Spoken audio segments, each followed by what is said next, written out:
I've been looking forward to getting my hands on this thing. This is the newest Makita 40 volt chainsaw. This is the one that if you're a regular, you would have seen in this video smashing butt down at field days. Now that saw was only in the country for a few days, but now they are available. And here it is, I have my hands on one, the new UC030G. In the States, not sure what it'll be called, but if I find out before the video is finished being edited, it will be just there. Now this is a 20-inch saw, or 500 millimeters, half a meter. You can put smaller bars on it, of course. They do them in 400, 450, and the 500 currently with the same sprocket and everything. Or that's 20-inch for this one, 18-inch and 16-inch. It runs on just the 140 volt battery. No 40 volt times 2 chainsaw just yet. I know some of you are calling for it, but whew, it should be pretty heavy, especially with 2 of the new batteries on it. Now Makita claim this is the equivalent of a 50cc petrol chainsaw and has a power output of 2,800 watts, which is about 3.75, 3 3/4 horsepower, which is pretty good for a little battery saw. But to get those numbers, you will need to pair it with something. You're gonna need to pair it with one of those. That's right, the new Makita 40 volt BL4080H, the 40 volt tabless battery, now finally available. So both of these you will have seen in my video at field days, and basically this saw is optimized for this battery. You can put other batteries in the saw, of course, but if you want to get that full maximum 50cc 2,800 watt output working for you, then you're going to have to go and get yourself one of these. I will of course try it with some other batteries as we get into the video, but let's get the damn thing out of the box and assembled and see how she looks. So the box contains the following. We've got the main unit, of course, then we've got our 20-inch or 500 mil bar, and there is bonus points down in the comment section if you know what these are for. And it is already pre-lubed, which is nice. And we've of course got a cover for that. We've got a scrunch. We've got a file, which is nice to include that in the box. And we have a 95 TXL Oregon chain made in Canada. Now this is a 0.325 pitch and it's a 0.050 gauge. That's all that's in the box. Oh, no, sorry, there is one more thing. There's a manual, of course. No oil, but I'm kind of not surprised because it would need to be a lot of oil. It would be sort of too much to ship with, basically, because this thing has a massive oil tank. We push that and open her up. Have a look in there. It's cavernous. It's huge. 260 mil tank. More than 1/4 of a litre. I don't think any of the battery chainsaws I've ever seen have a oil tank that big. So that's good to see. On the front, we have one bucking spike there. We've got captive nuts on the side. They're not going anywhere, which is good. That's what the inside looks like if you want to see it. We've got an 8-tooth sprocket there. We've got the 2 bolts to hold your bar and cover in place. This is your adjustment here, of course, via the screw in there, which you can do without removing the cover, of course. And we've got the chain catch there in case your chain comes off so it doesn't swing back and hit you too much. Moving further up, we've got a metal handle, which is good. A lot of battery chainsaws have plastic ones, so it's metal covered in like a rubbery TPE overmolding type situation. I don't know what exactly that compound is. Big battery compartment there because you've got to stick a big battery in there, and there's a hole in the bottom, which is good to let crap out the bottom. We've got a filter here. Oop, that just pops off by the looks. That's not broken or anything there, it just looks like it. How does that go back on? Like that, easy peasy. We've got fouling lines on the saw. We've got a control panel up here, which we won't be able to see properly until we put a battery in this thing. Couple of buttons there, which we'll soon get to see as well, and the trigger works, boom, like that. Grab it, and it's ready to go. Looking at the display panel here, if we push the power button, we've got eco mode. It remembers what mode you were in the last time you used it, which is nice. So we've got eco, which is 20 meters a second, then the mid one, which is 24.5, and then full whack, which is 29 meters a second. And then if we hit the brake, we've got a flashing brake light here. which is nice because heaps of times I pick up battery chainsaws, I pull the trigger and it's not working. You think, oh, what's going on? Is the battery flat? What's going on? Sometimes the brake lever has just been knocked out of whack, and you sort of, it's not as intuitive as a petrol one. A petrol one, you pull the trigger and the brake's on, it struggles, it goes, and instantly you've got the brake on. But with a battery chainsaw, first thing goes to your mind is that, oh, maybe the battery's flat. And so you check that first, pull that in and out. Oh no, what's going on? Oh, that's right. Damn it, I've bumped the brake. So we've got the brake indicator there. We've also got a battery indicator for when the battery gets low, even though, you can always just push that as well. And there is a warning light there in the middle at the top as well. Hopefully we won't have that pop up, but if we do, I will show you, of course. Weight-wise, she's coming in at about 6 kgs without the battery. That's about 13.25 pounds. And with the battery, with one of these, we are looking at another 1.8, I think those are, aren't they? I haven't actually weighed that one. Yep, 1.841 kgs. Or about 4 pounds. Bringing the total weight of this, once I get the bar and chain on, to 7.8 kgs, or about 17.25 pounds. So starting to get up there, but not the heaviest one around. More on that later. Right, get the chain on. She's all but ready to go. As you can see, the bar has a sprocketed tip, of course, and we've got the 8 amp power tablets in there. It is fully charged. Its first charge, maiden test. Just need to put some oil in it and go find some trees. When you first get a chainsaw and you fill it up with oil, it pays to run the oil through. Also, if you run out of oil while you're cutting, give it a run for 20-30 seconds beforehand till the oil starts coming through. Point it at something you don't mind getting covered in oil, like an old bit of cardboard or a bit of wood or something, and just let it run.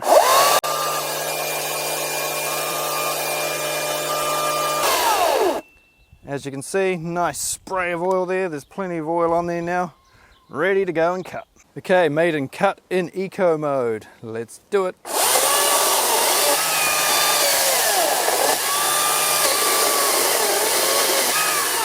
Right, let's whack her in full whack.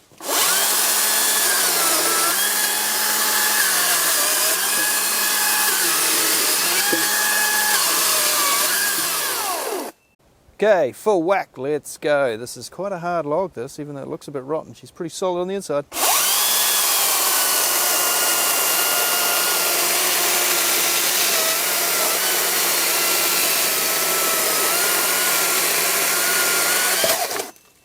Too easy.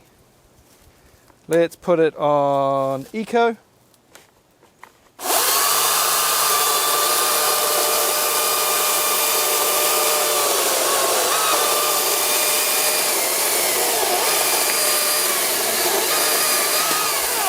Starting to struggle maybe a little bit on eco, and in the mid-tier range, whatever we're calling that one, mid-grunt.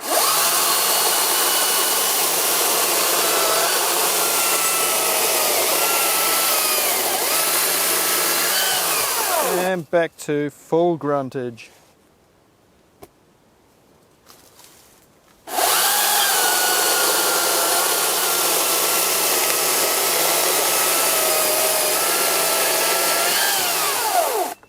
Beautiful.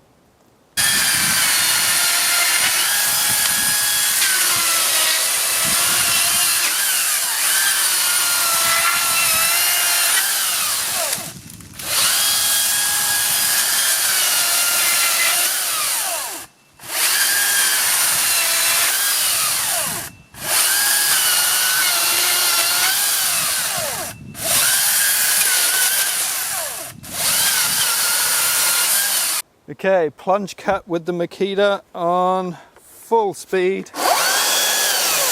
Let's go.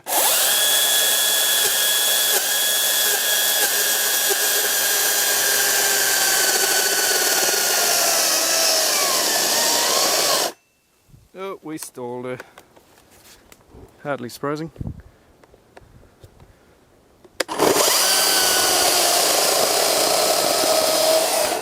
Boom. Good fun. Right, we've got it on full whack.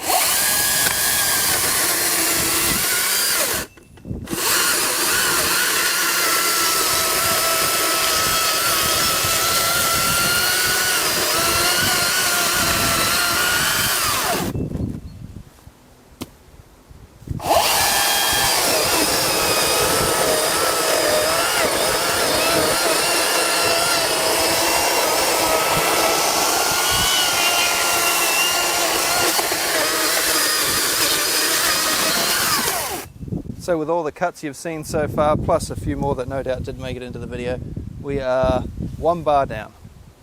Pretty good. Did I mention it's a variable speed trigger?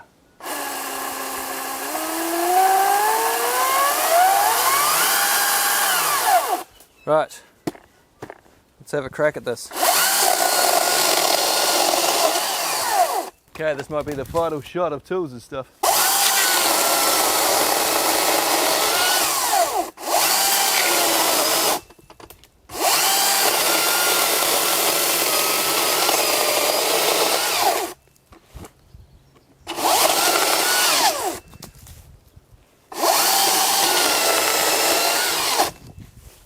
She's starting to go.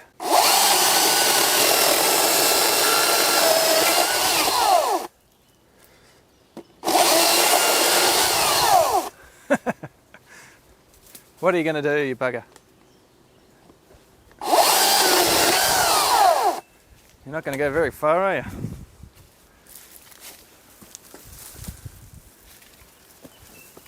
Right, we haven't got it down. It's still hanging in there. I don't know how we're going to really get it down. Let's, I don't know.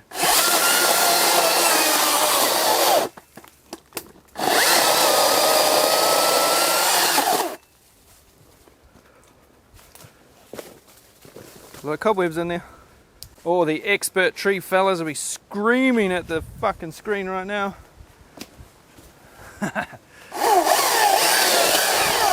Ah.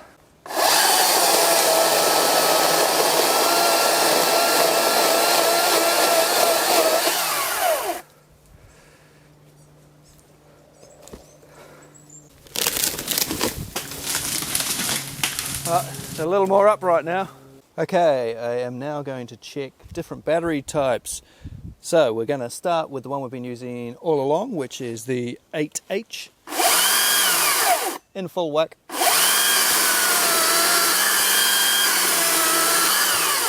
4F on full whack. Oh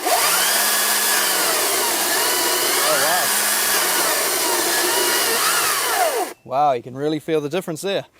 So there's going to be a big difference going down from here. Standard 4, full whack.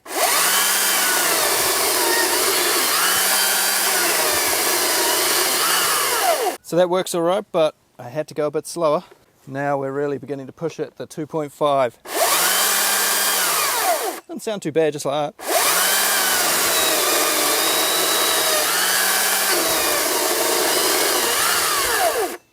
Not too bad at all, actually. Finally, the rare and elusive 2 amp hour, full whack.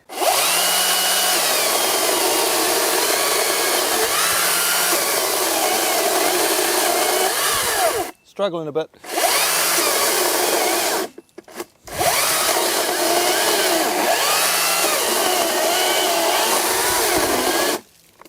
It's a lot of strain. Whoa, we have a red battery indicator on the tool. So I'm guessing that is a battery overload.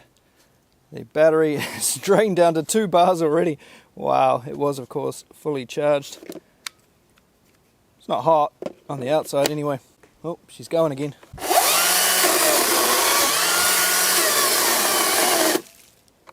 Okay, as you can see, not recommended. We've now hit a different warning light.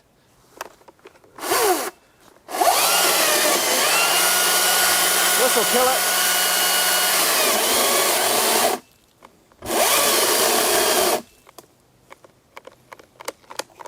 Fried. Battery done. That was a completely full battery. And what was that? Like about 5 cuts and it is flat. Don't use baby batteries in this thing. Remember, it's designed for the 8s and the 5s and maybe the 4Fs. Well, she's been a nice saw to use, but I may sound a bit different because the battery has died on my microphone. The camera battery's about to die, the last one, gone through a few today. And yeah, gone through a few logs with this thing too. It's been good fun. I've been using some different batteries, so I haven't always used this one. I've still got 2 bars. It's pretty good. I'm happy with that. Nice little saw. I'll see you back at the bench. So this was another nicely designed, well balanced and weighted Makita chainsaw. I love the little panel up here. It's good just being able to glance down, see what speed you're in. Bang, something goes wrong. You can easily see whether you've accidentally bumped the brake or the battery is having issues, it's overloading. You've got those 3 warning lights at the top, which is nice. Power button, it stays on for a fairly long time, not like half an hour or anything. I haven't timed it, but it's not like some of the other saws from Makita that time out after about 5 seconds. So basically, while I'm waffling actually, we should check it, eh? Looks a little bit funny with a small battery in there. Anyway, let's turn her on. So, better make sure I don't bump anything now, eh? Else I might slice something off. Something that I'm rather attached to. Anyway, so the light's on. Well, we'll see how long that lasts. This battery here, this was the 2 amp hour that I used. Now, I haven't done anything to this since I filmed all the cuts. And if we take a look, we'll see it has recovered a bit. So we've got 2 bars back. As I suspected, it didn't actually go flat. It cut out because it overloaded. Did the same things with the other Makita chainsaws that I've tested, actually the bigger ones. This battery can't handle those chainsaws. It's just too much power, getting sucked out of it too quickly, and the battery freaks out. Just be aware that when you have one flashing green light, it's not always because the battery's flat. The battery might just be saying, hey, I need a little break here. Put me to the side for 10 minutes and then I will come back to life. Yeah, it's a nice chainsaw to use. It's not too wide. It's, you know, I mean, it's like a nice petrol chainsaw, basically, in the shape and everything. It looks like a traditional chainsaw. There's nothing sort of weird sticking out of it. The battery's integrated nicely into the tool. Handle's comfortable and nice.